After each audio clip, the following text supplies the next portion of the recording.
இந்த லைலாங்கிற குட்டி பொண்ணு தான் அவங்க கிளாஸ்ல எப்பவுமே ஃபர்ஸ்ட் ரேங்க் எடுப்பா. அதே கிளாஸ்ல படிக்கிற மேக்ஸ் வாத்தியாரோட பொண்ணு எப்ப பார்த்தாலும் செகண்ட் ரேங்க் எடுத்துட்டு இருக்கனால அங்க இருக்கவங்க அந்த பொண்ணு செகண்ட் ரேங்க்னு சொல்லி கலாய்ச்சிட்டு இருப்பாங்க.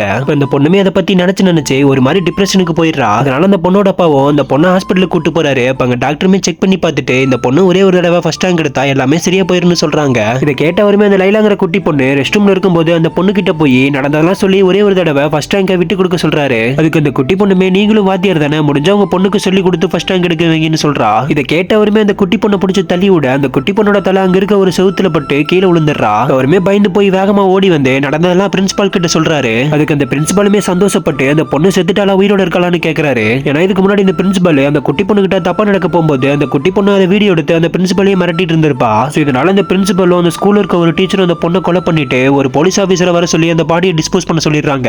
இந்த போலீஸ் ஆபீசரும் அந்த பொண்ணோட பாடியை ஒரு சாக்குல கட்டிட்டு போய் பாலத்து மேல இருந்து கீழே தூக்கி போட்டுறாங்க. அப்படியே கொஞ்ச நாள் கழிச்சு ஒரு போலீஸ் ஆபீசர் அந்த பொண்ணு காணாம போனதை கண்டுபிடிக்கிறதுக்காக அந்த ஸ்கூல்ல பிடி வாத்தியார ஜாயின் பண்ணிருப்பாரு. இதை கண்டுபிடிச்ச அந்த பிரின்சிபாலோ அந்த பிடி வாத்தியார வேலையை விட்டு தூக்குறதுக்காக ஒரு ரூமுக்கு வர சொல்லியிருப்பாரு. அந்த பிரின்சிபல் பேசிட்டே இருக்கும்போது டக்குன்னு என்னமோ மாறியாயி மாடியில இருந்து கீழே விழுந்து சூசைட் பண்ணிக்கிறாரு. அதே மாதிரி அந்த லேடி இன்ஸ்பெக்டரும் மர்மமான முறையில ஆக்சிடென்ட்ல இறந்து போயிடுறாங்க.